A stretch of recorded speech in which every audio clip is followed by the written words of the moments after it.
Afternoon, welcome back to the channel. Today we're going through the first thing you need to know before you even pick up a camera if you're getting into photography. And this is probably more important, if not as important, as how your camera works. Let's go.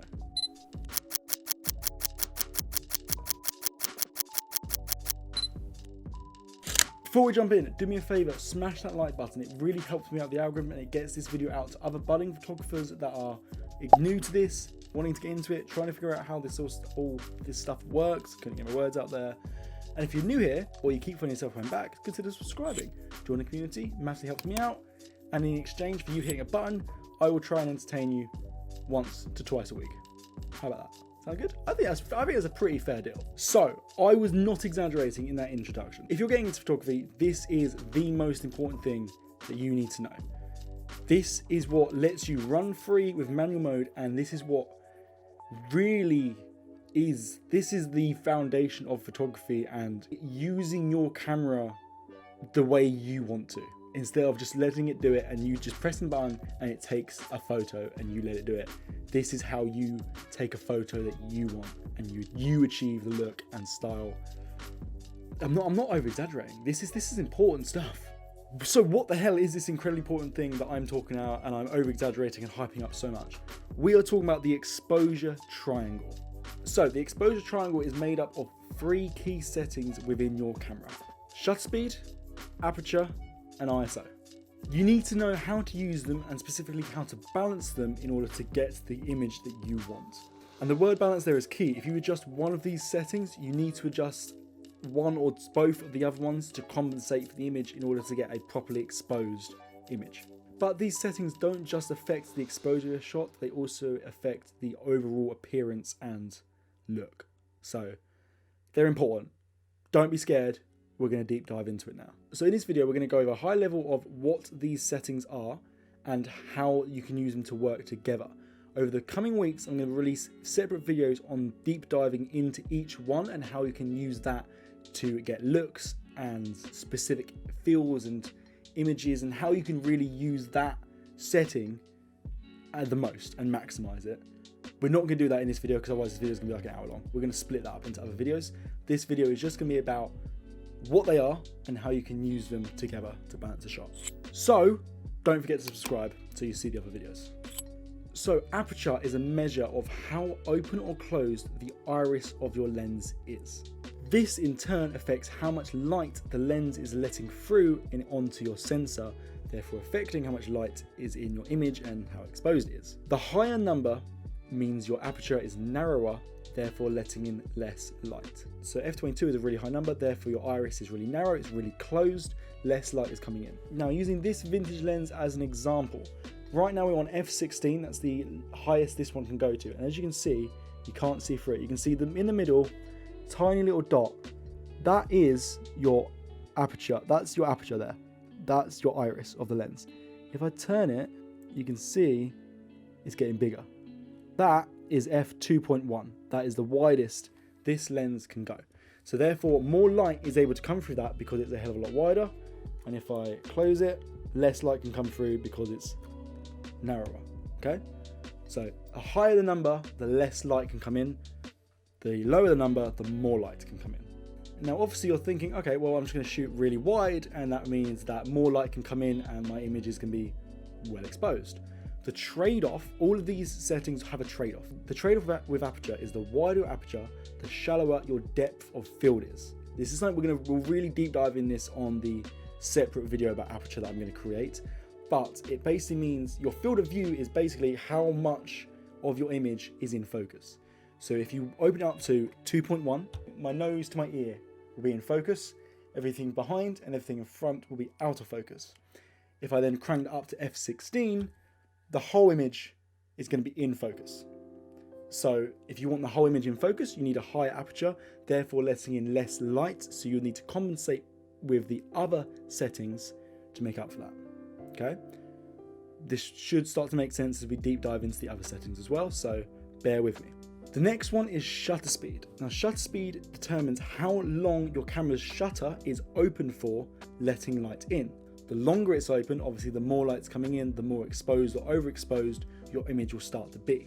So this is measured in divisions of a second. So 1/100 is 1/100th of a second. 1/60 is 60th of a second. 1/30 is 30th of a second. And then you see 1 with the quotation mark things is 1 second, 2 seconds, and so on like that. That's how shutter speed is measured. So if you're already putting the pieces of this together, you're thinking, okay, I want my full image to be in focus. I'm going to shoot at f16, so it's going to be a really narrow aperture, letting barely any light in. I'm going to shoot with a slower shutter speed, so the shutter's open for longer to let more light come in. The trade-off with shutter speed is blur, motion blur, camera shake, everything like that. If you shoot really high, if you shoot at 1/1000th of a second, the shutter's literally like, I can't even do it that fast because it's instantaneous how quickly it's taken a shot. That means you will capture time dead still. If someone's sprinting down the road, you will capture them crispy sharp, no motion blur. You can, like, you've frozen time at 1/1000th of a second. Okay. If you shoot slower, you shoot at 1/100th of a second, you're capturing more time in your image. Therefore, if someone's sprinting down the road, how far their leg moves in that 1/100th of a second, you will capture. So there will be blur. You will see it blur. And if you stop it too far down, you'll start to introduce camera shake because your shutter will be open for so long, it will start to pick up the micro vibrations of you holding a camera, and then you'll get a blurry image. Okay? Dive more on that in a minute. There is an argument that shutter speed is the most important setting that you'll be affecting here, and I would completely agree with it. If you don't use a high enough shutter speed, you're going to introduce blur across your whole image, and there's no saving it at all. I studied photography in college, and I was always taught that you should not shoot handheld any lower than 1/60th of a second, and that's kind of a rule that I've stuck by since then. 1/160th of a second is sort of the lowest I will handheld shoot, and personally, I don't even like shooting that slow handheld. I will try and keep it 1/180th or 1/100th of a second to just make sure I'm not getting any blur in there. Personally, if I'm in a situation where I'm shooting something super important, like perhaps it's a wedding or something like that, the shot's only going to happen once, I'm not risking ruining the shot with a blurry shutter. I'm keeping that up 1/100th, 1/80th. I'm keeping it up there, and I will trade off by adjusting the other settings to make sure my shutter speed is fast enough. In my opinion, this is the most important setting you'll be adjusting here, and you want to make sure you're not getting a ridiculously blurred out image. So the last setting in the exposure triangle is ISO. ISO controls how sensitive your camera is to light. If you have a higher ISO, it means you're telling your camera that it's more sensitive to light. So if you're shooting at an ISO of 800, you're telling your camera to be really sensitive to light. And that means that you can shoot at a fast shutter speed with a narrow aperture. See, I have to think about it every time. So I'm shooting at 1/500th of a second. I'm shooting at f16, so I'm going to crank my ISO right up to compensate for them settings because I want everything in focus and I want to capture all motion solidly. I don't want any motion blur. This also enables you to shoot in low light scenes such as like concerts or in halls, indoors when there's not much lighting. Using a higher ISO means you can shoot in these low light environments.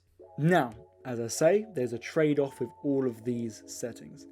General rule of thumb is you want to keep your ISO as low as possible.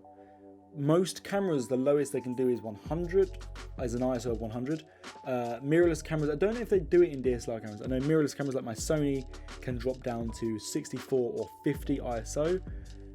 So you can shoot in really bright, and you can keep it as unsensitive to light as possible to let you use the other settings and maximize them, because that's where, in the shutter speed and the aperture, that's where you're getting the look. It's where you're getting a creative look to your image.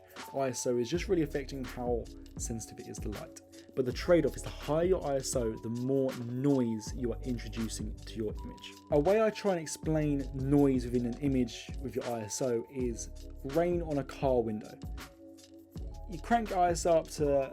Also, before I start this explanation of it, this varies camera to camera. Like, every camera is different. Sony is kind of known as the low light kings because they handle low light a hell of a lot better than other ones.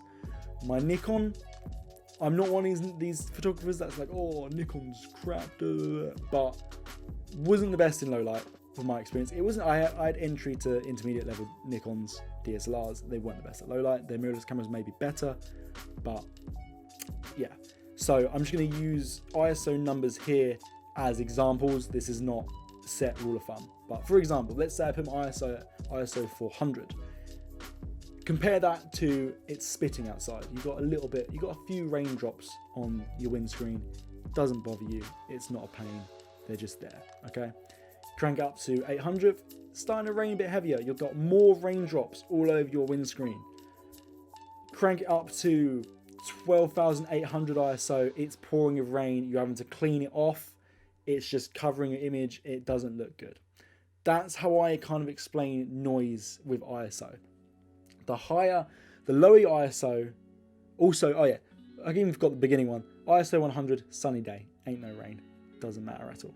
Okay, so the higher your ISO is, the more noise and the more it's causing an issue with your image and the more noticeable it is. You can reduce this in post, but it's digital noise reduction and it kind of makes your image look really soft, smooths out. Sometimes it's not the best. Shooting raw. That's how you're gonna mitigate this the best in post, is because it has a hell of a lot more data and you can save it a lot more. So now you may be wondering, why the hell would you ever shoot at a high ISO if you're just going to introduce noise to your image? It can be used if you want that as a look. Also, if you're shooting low light environments, this is where you need to, like you outright need to. You've got the slowest shutter you can have, but still capturing moments without getting ridiculous amounts of motion blur. You've got the widest aperture you can have to let as much light in as you can, but it's still not enough in low light environments, so you need to start cranking your ISO up. Keep it as low as you can, but you're going to need to crank it up, especially like concerts, for example, where it's artificial lighting. The lighting's kind of sporadic, it's all over the place, it's not solid. You just have to deal with it. You're gonna have to live with it. And that's actually a big reason why I bought my Sony, because Sony, as I say, Sony are really good at low lights, especially the A7 III, and I love shooting concerts. I mean, I haven't been able to do it for like a year and a half now because of COVID, but hey ho. So how do these settings work together to form the exposure triangle? To create a properly balanced image, you need to use all three of these settings, adjust them accordingly, and make sure they line up and balance to get the correct exposure. This will vary image to image. I can't tell you use ISO 100 or Aperture 2.8 and shutter speed 200, because that's only going to work in certain lighting conditions, certain scenes, certain environments. Like it will literally change image to image. So what I would do if you're brand new to shooting manual is make the leap, turn that dial round to the big scary M, and then go out and just shoot and just get a hang of exposing your images correctly. Make it a habit to be adjusting the settings and exposing correctly. The thing I'd say is, if you're out shooting on a sunny day out in the middle of a field, you don't need to be adjusting your ISO for every single setting. Genuinely set your ISO for the scene you're in, and then you might, if you then went indoors, you're gonna need to change it maybe. But if you're outdoors, kind of set it to what you need it as, and then from there you can adjust your shutter speed and aperture. And if your scene isn't changing much, generally you can get away with kind of setting your ISO, setting your aperture, and then adjusting the shutter speed and going from there. You don't need to specifically be changing everything every single time if this scene isn't really changing, but this is something that you get used to and you practice as you go. So I would definitely just practice shooting in manual and just focus on making sure you're getting your images balanced and seeing how each setting affects the image and changes before you really start to use these settings to create looks and affect the image and appearance of your image. Now remember, if you've never shot in manual before, you're not expected to just start guessing and taking random photos with different settings and figuring out what works and what doesn't. Every camera will have a built-in light meter. Obviously, it's like really old film cameras don't, but we're assuming that you're shooting in digital cameras and they will have light meters. So every camera's got a light meter, okay? So your light meter, if you look through your viewfinder or if it's on the back of your LCD, you will see that it's got middle bit things. In fact, you know what? Instead of me doing this, let's just put a light meter up on screen now. So in the middle of your light meter is perfect exposure. go to one side, that's now going to be the most exposed, like overexposed, and you go to the other side, it's going to be underexposed. So you want your light meter in the middle, balance in the middle, and that's when you're going to get the correct exposure for your image. So yeah, you haven't got to just guess, you haven't got to try and figure out. Pay attention to your light meter, get in the habit of checking it every time to make sure your image is going to be correctly exposed. So let's give you a couple of scenarios. First scenario, it's a bright sunny day, you're shooting some portraits outside. Sunny day, so we want to keep our ISO as low as possible. We want to keep our ISO as low as possible anyway, but because it's a nice sunny day, let's crank that down to 100 ISO. Now we're shooting portraits, so we want a shallow depth of field because we want our subject to be the only thing in focus. So to achieve a shallow depth of field, meaning that only a certain part of the image is in focus, you need a wider aperture. So let's say we're dropping it down to 2.8. Final setting we need to adjust here is the shutter speed. So it's a nice sunny day, so it's pretty safe to say that we're going to be shooting quite high because we've got such a wide aperture. We've got our ISO down to 100. We can probably shoot wide. So let's say we're shooting at 1/200 of a second. Obviously this is just an example. This will vary depending on your scene, depending on the lighting, depending on where you are. But this is kind of the thought process that I would take with it. If I'm out in a sunny day, I'm going to keep my ISO low. Doing portraits, I want a shallow depth field, so I want a wide aperture, and I want my shutter speed nice and fast. I'm just kind of talking you through the thought process behind this sort of shot so that you can really get an idea of how these settings all work together. Second scenario, you're at a concert. The lighting's low because it's a concert and the lead guitarist is headbanging like crazy and you want to get a shot of that. For this shot, we want a bit of motion blur. We want to show the headbanging. So we're going to use a slightly slower shutter speed, but fast enough that the majority of the image is in focus. Quick movements will still cause some blur if it's still slower but fast enough that we're not introducing camera shake. So as an example, let's say 1/80 of a second. It's fast enough for us to shoot handheld, but fast movements will get some motion blur because of how slow it is. Now it's a concert, lighting is low, so we're going to crank that aperture as open as we can. Let's say f1.8. So you're shooting on a prime lens and you've got f1.8 as an option. That's what we're going to go with the aperture. We want it as wide as we can. That also means we're going to get a shallow depth of field, so just the guitarist is really going to be in focus here. So the last thing we need to set is the ISO. Obviously you want to keep it as low as possible, but we've set our shutter speed to be quite low, but we don't want to go any lower because we want it to be like everything without motion blur other than the fast movements, so the headbanging. We've got aperture as wide as we can, letting as much light as we can. So now we're just going to adjust the ISO to compensate for these settings and get it high enough that we're getting a properly exposed and balanced image, but not too high to introduce too much noise. So we're going to get some noise in there, but it's a trade-off we're going to have to make because we're shooting in a low light environment. So hopefully that's given you a really good understanding of the exposure triangle, the elements that make up the exposure triangle, so ISO, aperture and shutter speed, and how you use them together to create a properly balanced image. Honestly, I know how scary it can seem shooting in manual mode. Like, it seems to be this really big thing that photographers make into like a massive, oh my god, you're not shooting in manual mode. Oh my god, you're not a photographer. Oh my god, you need to be doing it. Oh my god, it's so hard work. Like, it's just learning it. It's the same with anything. You just need to learn it and practice it and get used to doing it. That's literally it.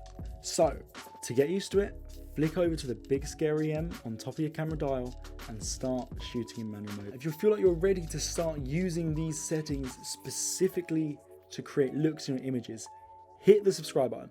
As I said at the beginning of this video, I'm going to be creating videos on these each settings and how you can use them to get creative looks, to create styles, and how they are used by photographers to create these images that just stand out so much more.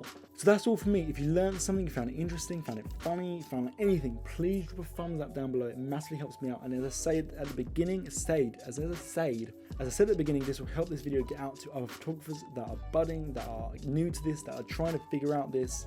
And I really, really, really want this to be helpful for them specifically. If you are new to photography or you know someone who's new to photography, share this video with them. I really want this to be the sort of one-stop shop video for understanding how they can start shooting in manual mode. So subscribe, as I say, if you want to see the other videos, or if you just want to see more of my videos. We don't just do talking and teaching stuff. We do tutorials, we do vlogs, we do short films.